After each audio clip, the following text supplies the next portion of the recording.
Hello, Amber. Hello, Jen. Woo! I'm excited for this podcast. And I just want to say hello to all the Morally Great Babe listeners that we have because this is going to be a different take on what we typically do. And I'm really excited that you, Jen, wanted to do this with me. So, Yeah, Amber. So I want a little background here for everyone. And I think we've talked about it a lot. Like we're on Voxer together and we read about 4 or 5 books a week. yeah. So we discounting our book slumps where we like can't find the book. But I would say 3 to 4. 3 to 4 feels right. 3 to 4.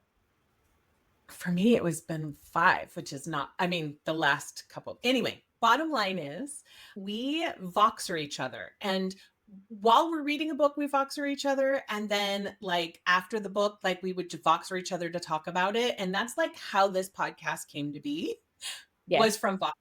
So Amber has amazing ideas. And this idea, she goes, all right, so because we were in a little bit of a book slump, I'm telling her, read whatever you want. I'm going to read whatever I want. And then we'll come back and we'll read a book together again. Like we're just change it up. And so she came to me and she's like, oh my gosh, you have to read this book that I'm reading. I'm like, well, I'm reading another book right now. And cause I'm not like Amber where I can read 2 books at the same time. She's got the skills that I can't do. But she was like, oh my God, it's so good. It's so good. And then she said, hey, why don't we get on the podcast and like convince the other to read the book that we're reading now? Then we're talking about a different book, but we're also then going to read that other book. So I was like, yes.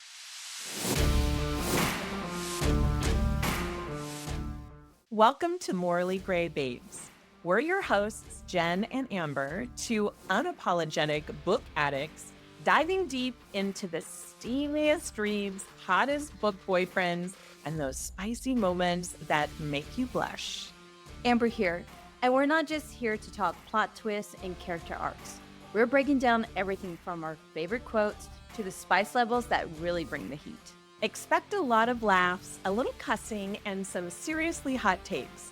Whether we're gushing over fictional men or dishing out the truth on what books deserve the hype, nothing is off limits. So buckle up, Buttercup, and get ready for real, raw, and totally unfiltered book talk. Because we're the book besties you didn't know you needed.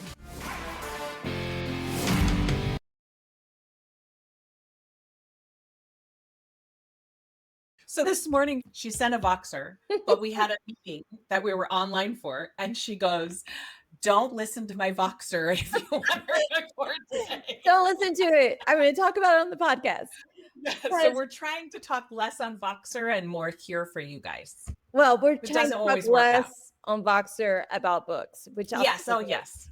So I would like to say that we both were kind of like in this horrible book slump, and then where we give each other the first 100 pages-ish, at least 100 pages in the book to see if it's going to jive with us, if that's what we need. And we were like putting books aside, even books that are like book talk or bookstagrammers were like, yeah, like popular books. So we're like, I'm not feeling it. I'm like, I can't get into it. What page are you on? I'm like 27% in. Like, I know it's going to be a good book, but I just don't feel it. I'm not going to push it. And we did this, I don't know, 3, 4. It felt like a lot of books. And so that's when you're like, just read whatever you want. And it was funny because my Hubster, I don't read on a Kindle. I read on the Kindle app on my iPad. I will say that, which is also linked to my Hubster's iPad, who works in the human medical field. We'll just leave it at that. There's a lot of jobs that he could have, right? From janitorial to like the CEO of the hospital. He works in hospital setting, human medical setting. Check. And it was funny because he recommends a certain book, a medical book, to patients to help them with their needs. And every time he opens Kindle, he sees a smorgasbord of my books, and he was like saying something like, "Oh, Amber, I had to open the book today, and it was like, Gorgiles take the victim," or Kraken smut or something. I was like, oh, I have never read a book about gorgoyles. Thank you so much. But now I will. So I'm currently reading 2 books. Yes, I read 2 books at a time, sometimes 3. Don't judge. It's just how my brain works. It's not a judge, it's a talent that most people don't have. Multiple tabs are open right now. I'm reading 2 books, 2 like fantasy books, and then 1 personal development book. But anywho, one of them is Gorgyle. I'm not going to talk to you about that one today. Even though I think Jen will love it, I want to finish it. And then I'm reading another one, which I will talk about today, and try to convince Jen. But I had to share that because sometimes we get in book slumps, everybody, but there's like inspiration all around us, right? Like I would never think to like go down a dark web to find a Gorgyle why choose fantasy, but that's where I am today, and I'm not hating it. And I think Jen got her book that she's going to be talking about because it's advanced reader copy. We both applied for it. Yours truly did not get it, which is horrendous because it's got all of the tropes that I would love. And that your book, I mean, and you got it, and that's okay. I will. And you're reading my book, apparently. Oh my God, it's so good. Okay. So that's what we're going to talk about today. You're going to get kind of like the boxer vibes that Jen and I get whenever we found a book. We read at least the first 100 pages, and we're trying to convince the other one to read it as well. We have not finished these books yet, so there's not going to be spoilers. But we're no spoilers. Like the first 25%. Oh my God, you have to read it. Book bestie conversations. So Jen is going to go first. Convince me, heifer. Okay. All right. So first of all, I want to recognize Gray Promotions, who gave me this opportunity. Oh, jab again. Okay, so this book is going to be coming out next week on June 6th, I believe. Was that like Friday? June 6th. I don't know. I don't have my calendar open. I don't live even on the day I'm at. I think we're I don't know. So it's coming out June 6th. Yes, next Friday. It is. Wait, Friday. I'm so excited. It's called and by the way, if you're a pre-reader, you get a copy that has your email on it, and it's like confidential, so you like can't share it with anybody. And even if you wanted to, I don't think you can tech-wise share it with anybody. So she has to wait. I'm waiting. I'm waiting patiently. Just don't boxer me anything about the book. I'm trying not to. I boxered her like 5 times. You need to read this book. Okay. So it's called The Fake Date Agreement by Ember L. Nicole. And I haven't read her before, but I can tell you 55% into this book, I will absolutely add her as a favorite author. So we'll say that. She reminds me a lot in her writing of Amber, with a little bit of snarkiness and things like that. And our female main character is like a size 12. She is not like a size 0. So I'm going to read you the little blurb, and then I'm going to tell you a few reasons why you should read it, Amber. Fake dating 3 hockey players to get back at my cheating ex. What a win. A relationship that is not real, will never be real, and can't possibly last. Surprisingly perfect. Everyone cheers when a guy kisses his date on the kiss cam, except me. See, that guy was my boyfriend. Emphasis on was. Oh. My night goes from 6 years she's with this guy. My night goes from bad to worse when I lock myself in the arena bathroom and have 3 hockey players convinced the place is haunted. It's not all bad, though. Did I mention that they are smoking hot stars of Lamont University's hockey team? Maybe my night's looking up after all. They saw the kiss and bet my cheating ex won't beg me to take him back. He'll do it on his knees. I don't believe them. Me. My name is Toby Myers, the library science major who nearly broke her nose dropping a book on her face. Oh my God. Nope. This is you. I'm telling you, okay? No. And the injuries that Amber gets on a weekly basis. Oh, daily basis. Oh my God. Splinter in her ass, all I kinds got a of sweater things. last yesterday. I was on the boxer with you. Anyway, Okay, sorry. so no way is anyone on their knees begging for me. But what do I have to lose? I want revenge. Mm. Caleb, Reed, and Javier are eager to give it to me. Why not get a little payback? Suddenly, I have 3 fake boyfriends, and suddenly my ex starts paying attention. I just want to make him suffer. But I didn't count on my feelings changing. They're more intense than they've ever been before. I have butterflies in my belly, and I'm dizzy with the sense we might have something special. When my ex comes crawling back, my fake boyfriends feel like my real boyfriends, and none of us is ready for this fake dating game to be over. But this isn't real. They're heading to the NHL, and I'll go back to being plain invisible Toby. This cannot possibly last, can it?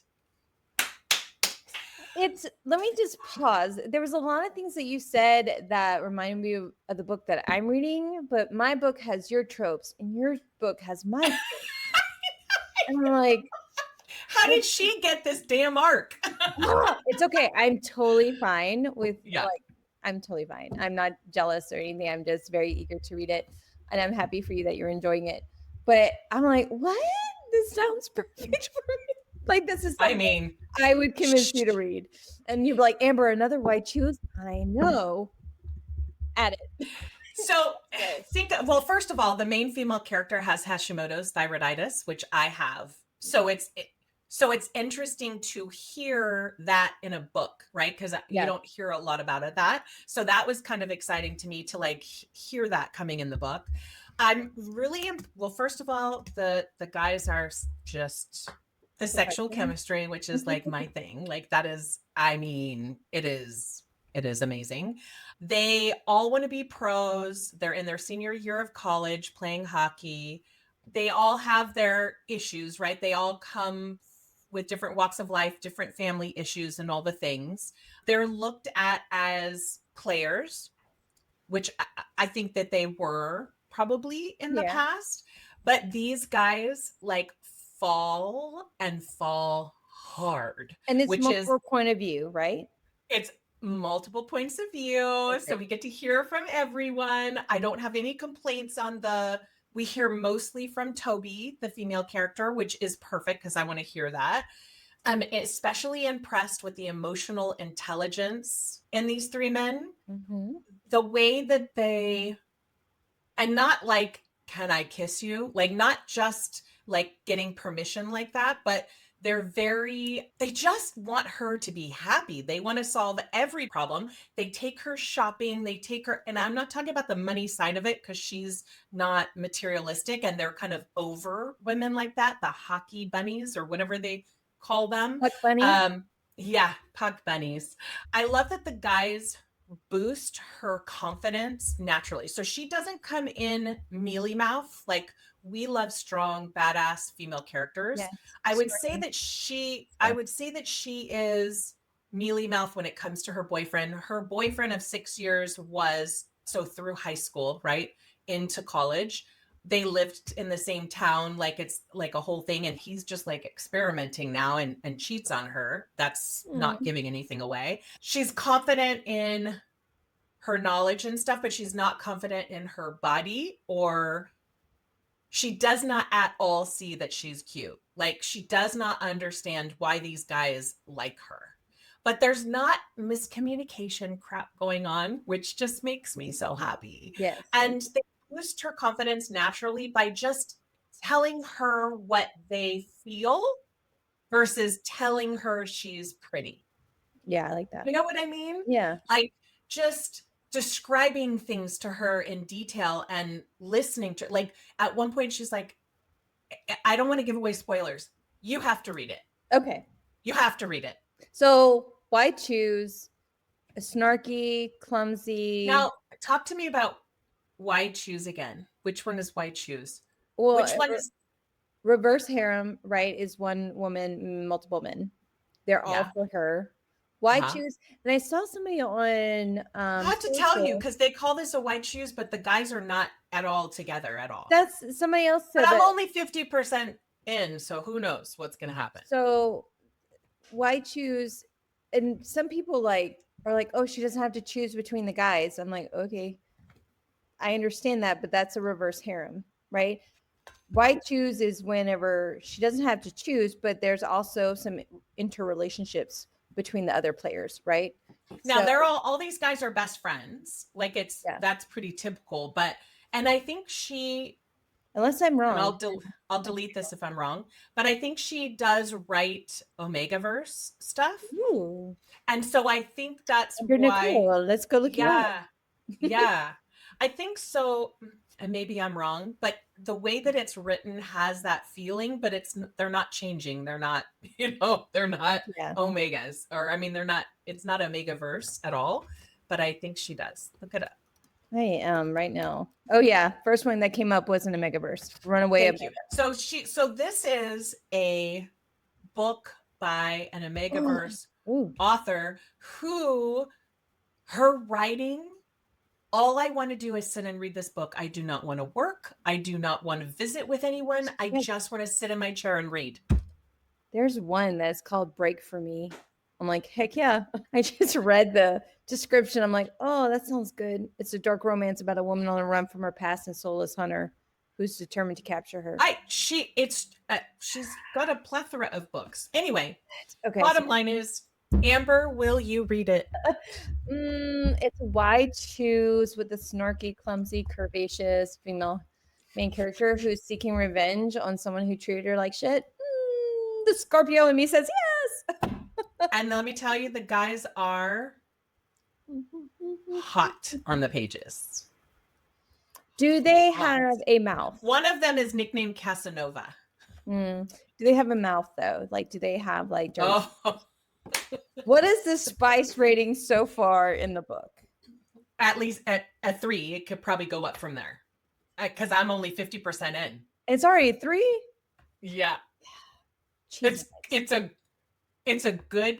Let me just put it this way: it's a good 3, and these guys worship her. So we'll just put it there. Well, I know what I'm doing Friday night. Next Friday. All right, tell me yours. I want to hear about yours. Stephen writes, okay, as I fan myself, my book, we're not going to talk about the Gargoyle smut, but I'm going to get you to read it. It's so funny. I will read the Gargoyle smut. I will. Oh my God. There was one quote in there that I shared it to Jen while I was like doing one of my training sessions. So funny. But anyway, let's keep talking. We'll talk about that on the podcast too. Since she's reading it, I'll read it and we'll talk about it. Yes. So the book that I'm reading is Wildest Dreams, a enemies to lovers romance written by LJ Shen. I think that's how you say it. This is book 2 in the Forbidden Love series. They're interconnected standalone. So we were going to read book 1 for the longest time. I forgot why we did not. I have it on my shelf, and it's one of the pretty ones with like the pink and purple like foiled edges. It's so gorgeous, but I feel like we just never got into it. And so I was on Instagram kind of going through some of the book talk people that I follow, and I was like, okay, I just need this. This is what I'm looking for to get me out of the slump. I know I'm reading this Gargoyle, but I need something else. And I found this book, and the girl said like the banner was off the chart and there was tension and it was like true enemies to lovers. And I was like, Jen loves those. I will read this one. So I was like, I'll just read like the sample and then we'll just go from there. And then I devoured the whole thing. So let me read the book blurb. He'll protect his best friend's baby sister from anything other than himself. Dylan Casablancas is a forbidden fruit. Undeniably delicious, but one bite just might kill you. She's my best friend's baby sister, a single mom, and a royal pain in the ass. When Little Miss Baggage moves downstairs to house downstairs to house sit her brother's Manhattan apartment, my potential business partner mistakes us as a couple. He's a family guy. He and I want access to his billions. And Dylan, she needs a big burly guy to scare off her loser ex. Pretending to be engaged to the feisty girl next door gets messy when I take a bite at the illicit apple. What can I say? I'm an instant gratification kind of guy. We made a deal to walk out of each other's lives once my contract is signed. The only problem, She might take my heart with her when she leaves.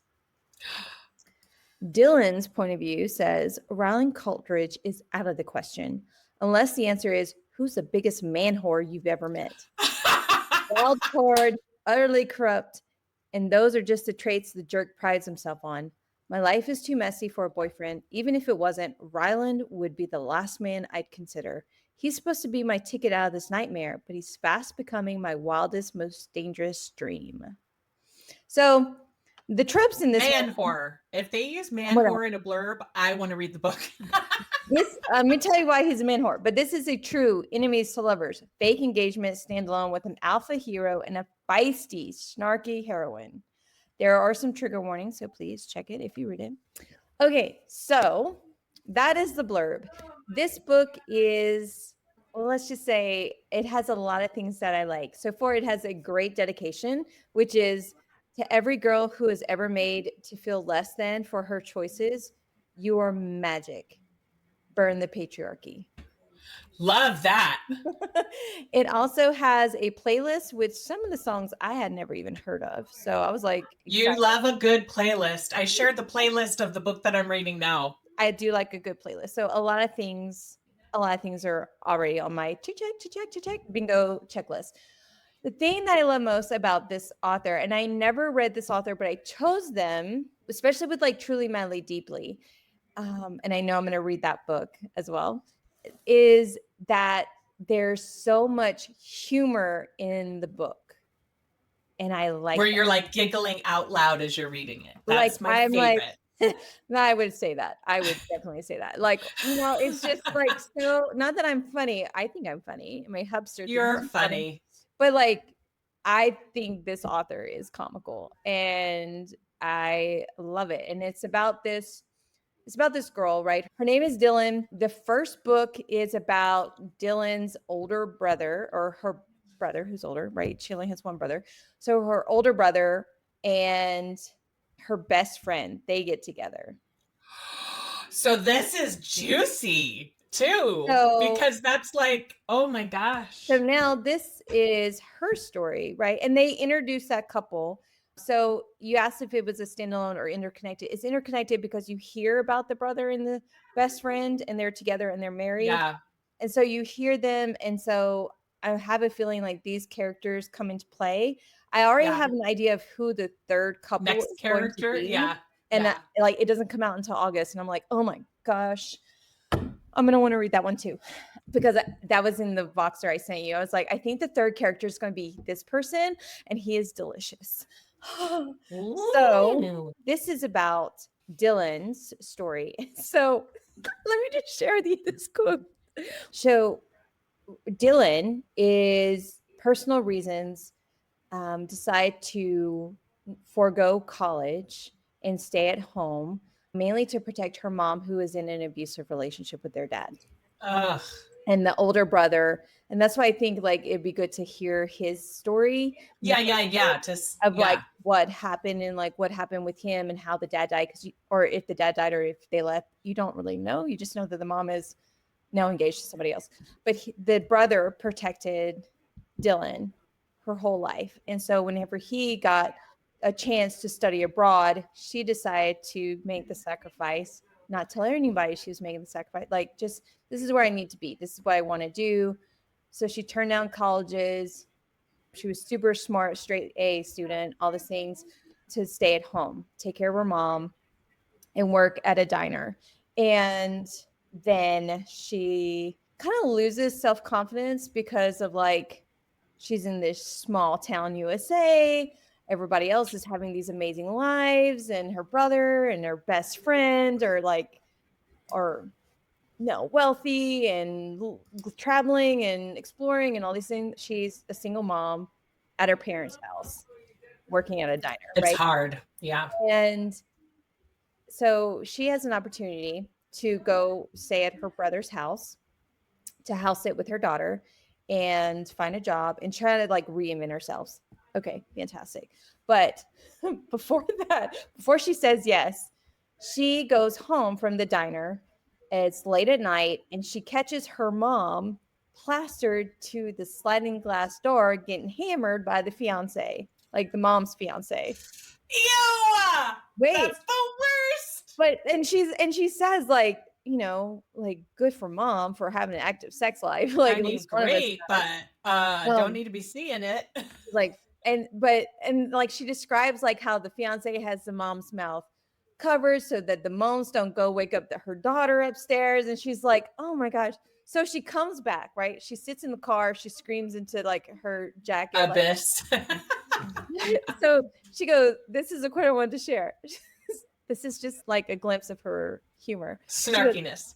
By the time I got home, Mama and Marty were no longer reenacting 50 Shades of Gray hair in the living room. I'm about dead. I was laughing so hard. She goes, thank the Lord for small mercies. I was just like, oh my God, that's something I would say, like to Dusty. Like, oh my God, they were like reenacting 50 Shades of Grey. I just thought it was so funny. So I like the author's style. I like how hilarious her writing is, how she puts humor in, especially like whenever there's emotional scenes, there's still like humor in it. I dig that. I love that too. So she ends up house sitting for her brother and her best friend. And that's the apartment that's right below this guy. Right? Rylan, who is the brother's best friend. And he has been like wanting to screw her since she's been 18. Like he has been thinking she's gorgeous. But he doesn't want a relationship with her. He just wants to fuck her. Like that's it. That's it. And so he is, at first I didn't get it, and then they kept saying it, and I think I like never read it about it in a book, so it never clicked in my head.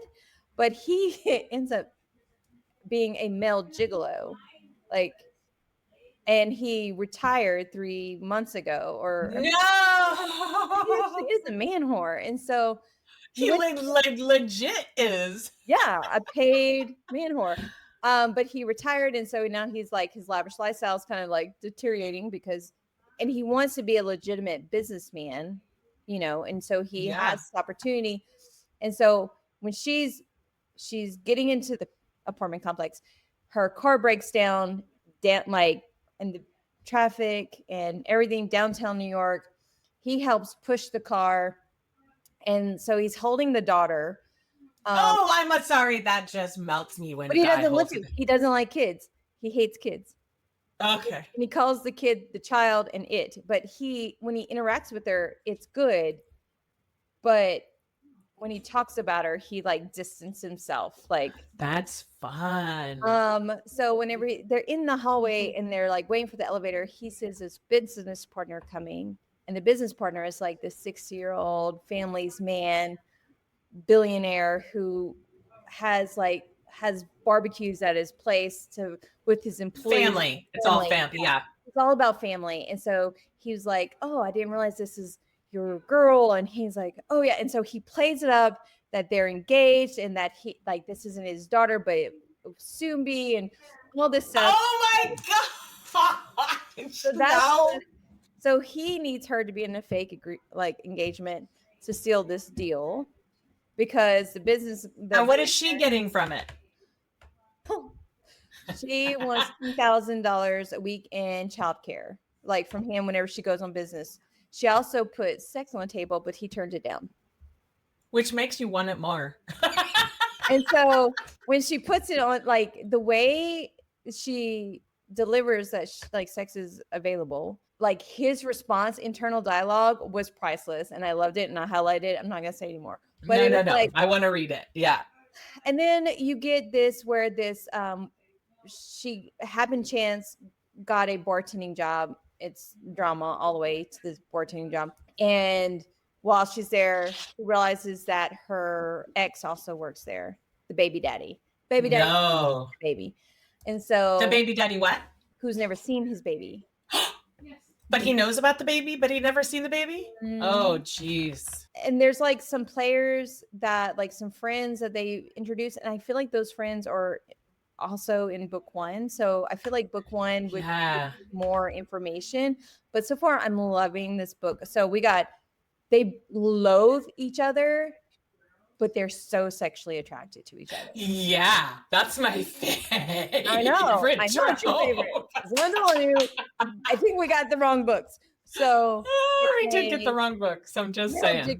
It's an ex-male gigolo and a down on their luck diner girl, single mom, and they've known each other since childhood. They loathe each other, but they're so sexually attracted. There's humor. Now you're only a partial way into it, so you haven't had any exciting stuff yet. No exciting stuff. It's just been banter and torture, which builds and builds and builds. I love that. So it is like it's bell pepper. So for 30% in the book, but I know whenever they connect, it's gonna be amazing. Fireworks. I mean, he's a professional. There was one scene that was a little bit, right? I mean, I'm just saying, he's a professional. But he must know what to do. I think there's trauma in that. Yeah. Because like there's talk about how he used to smoke pot a lot, but he stopped whenever he stopped his profession. And she was like, maybe like there's a correlation there. So there's some dark, like little darker elements, right? It's not pure rom-com, but sounds like a wild ride. I feel like we do need to read book 1, but I'm not stopping book 2. So book 1. That is correct. That sounds great to me. That's just how it's going to go. And then we're like, oh, that makes sense, this player. But right now, it is chef's kiss for me. I'm very excited to read it. And it's the lovers. I just looked up the dedication in my book. Yeah, it says, to the girls who don't believe that they deserve to be adored, you do. I do. You do. You do. You do. I do. You do. She does. We do. That is my thing. That is my spiel. I hope, Jen, I hope you read my book. It is I will. Wildest Dreams by LJ Shen. And so we want to hear from you.